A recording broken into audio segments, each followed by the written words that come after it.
สมเสยไอ้น้องทหารกองทัพประชาชนลาวนำตามจับโจรปล้นคำอยู่เมืองนานคนที่สองได้อย่างไววา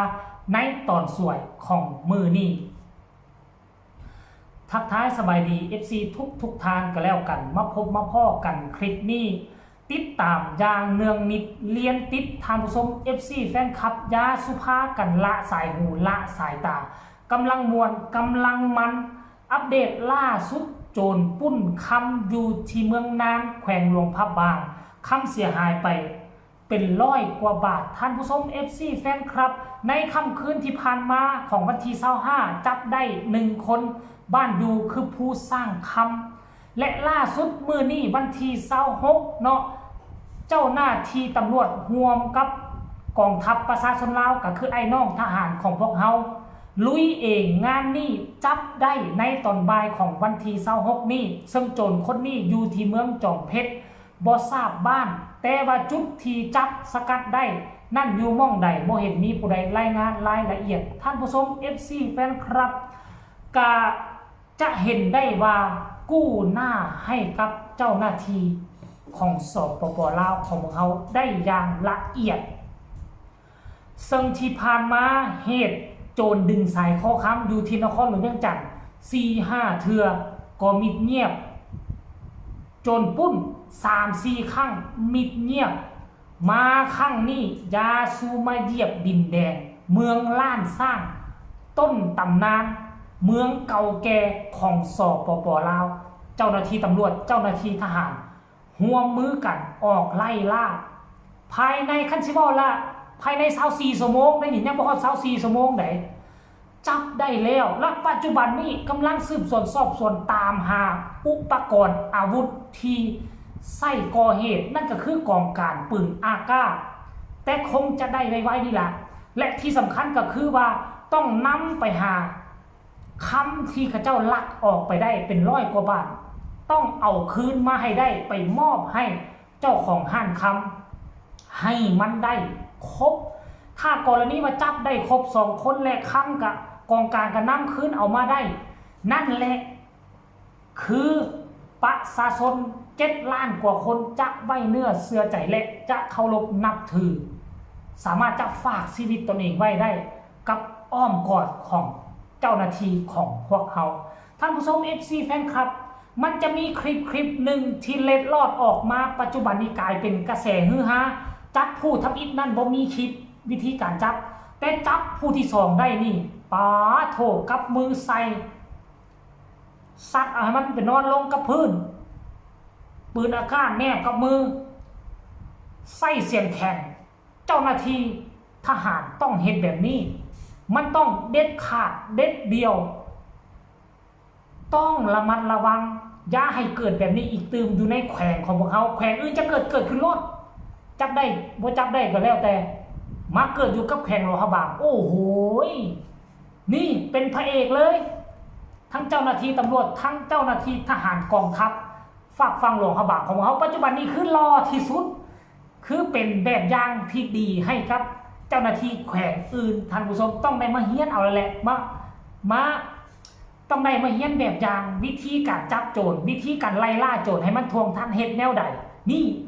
โอ้อยากปกมือให้ดังๆจนให้มือแตกคนเด้ความดีอกดีใจท่านผู้ชม FC แฟนคลับเนาะหลังจากคลิปนี้ถึงถ่ายทอดลงไปหลายเพจดังๆก็เอาไปตีข่าว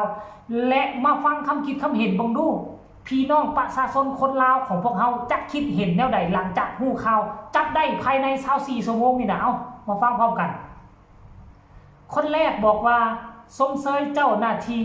เมืองนานโอ้เป็นเจ้าหน้าที่เมืองนานเองบ่แล้วก็มีคนมาเข้าคอมเมนต์ว่าบ่เห็นคอมเมนต์เลยเนาะแล้วคนนี้บอกว่าสมเสยเจ้าหน้าที่เฮ็ดเวียกได้ดีหลายผู้ต่อมาก็บอกว่าสมเสยเจ้าหน้าที่ทุกภาคส่วนยังแต่อยู่สวรรค์เขตยังนำจับบ่ได้โอ้ยไปจี้ใจดำหลายเนาะพูดก็มีคนมาเข้าคอมเมนต์นี้ว่าจับได้ตีลงโทษแบบนี้ละจริงบ่เป็นแบบอย่างผู้ที่จะลักต่อไปก็มีคนมาตอบว่าแมนมิดจิลีเลยสวรรค์เขตว่าซะเด้ ผู้ต่อมาก็บอกว่าส้มเซยเจ้าหน้าที่เฮ็ดมันคักๆมันท้าทายกฎหมายท้าทายเจ้าหน้าที่ว่าเจ้าหน้าที่อ่อนแอว่าซะเด้คนนี้ก็บอกว่าส้มเซยเจ้าหน้าที่เด้อผู้ต่อมาบอกว่าต้องให้รางวัลเจ้าหน้าที่นักๆแบบนี้ดีใจน้ำเจ้าของห้านค้ำและขอส้มเซย2กำลังอันนี้2กำลังก็หมายถึงกำลังปกสกับปกสเนาะทั้งเจ้าหน้าที่ตำรวจและเจ้าหน้าที่ทหารอันนี้จึงเอิ้นว่าส้มเซยเห็นบ่ล่ะผู้ต่อมาบอกว่าความสามารถความเก่งมอบให้ทหารหัวของชาติส้มเซยเจ้าหน้าที่หลวงพระบางเด้อเฮ็ดเวียกได้ทันใจส้มเซยเจ้าหน้าที่เก่งหลายเฮ็ดมันคักๆโลดตำรวจหลวงพระบางเก่งหลายส้มเซยขอส้มเซยเจ้าหน้าที่จ้างสุดใจโอ้ยเนาะเอามันยังแต่ซื้อเลยเด้อเจ้าหน้าที่วู้ว่าสั้นน้อยแท้อีหยังว่าน้อยแท้อันนี้กับพี่น้องฟังไทยเนาะคักจัดการมันส้มเซยเด้อนี่ส้มเซยอย่างเต็มใจส้มเซยเจ้าหน้าที่ลาวเฮาส้มเซยอย่างสุดใจทุกภาคส่วนส้มเซยนำท่านผู้ชม FC แฟนคลับในคอมเมนต์นี่โอ้ยเป็นร้อยเป็นพันคอมเมนต์บ่สามารถอ่านให้ทุกคนฟังได้สรุปรวมแล้ว 99% ของพี่น้องประชาชนลาวของพวกเขาเห็นคลิปที่จับได้ภายใน24ชั่วโมงทุกคนย่องยอส้มเซยสรรเสริญนี่แหละคือหัวของชาติส้มเซยเป็นยังเจ้าหน้าที่ทหารเนาะแต่ค่อยเชื่อว่าการปฏิบัติงานครั้งนี้ก็คงจะมีทั้งไอ้น้องทหารและเจ้าหน้าที่ตำรวจร่วมกันเนาะคัดกรณีว่าสิปล่อยให้เจ้าหน้าที่ตำรวจเขาก็เห็นคือดังทุกครั้งนั่นแหละก็มีจ้อยครั้งนี้ก็จะเห็นได้ว่าเจ้าหน้าที่ทหารเข้ามาช่วยกันมันจึงไล่ล่าได้ทันควรเฮ็ดน้ำตำรวจได้แต่อย่าสู้ไปลิ้นกับไอ้น้องทหารก็แล้วกันไอ้น้องทหารเด็ดเดียวเด็ดขาดเจ็บนักสั้นระบอกขอส้มเซยอีกครั้งหนึ่งอยากให้ทุกแขวงเนาะมีความสามารถเก่งกล้าแบบคือแขวงหลวงพระบางของพวกเขาก็แล้วกันท่านผู้ชม FC แฟนคลับเนาะคลิปนี้ฝากไว้ซ้ำนี้ก็แล้วกันฝากทุกคนกดไลค์กดแชร์กดติดตามเอาไว้แน่เพื่อจะบ่พลาดคลิปดีๆแบบนี้ตลอดไปใครมีคำตำหนิติชมคำคิดคำเห็นส่งข่าวมาได้ทั้งใต้คอมเมนต์เนาะสำหรับคลิปนี้คงจะลาท่านผู้ชมไปไว้เพียงซ้ำนี้ก็แล้วกันหลวงพระบางเป็นเมืองมรดกโลกเป็นเมืองท่องเที่ยวถ้าจับบ่ได้มันมีผลกระทบต่อการท่องเที่ยวโชคดีครั้งนี้จับได้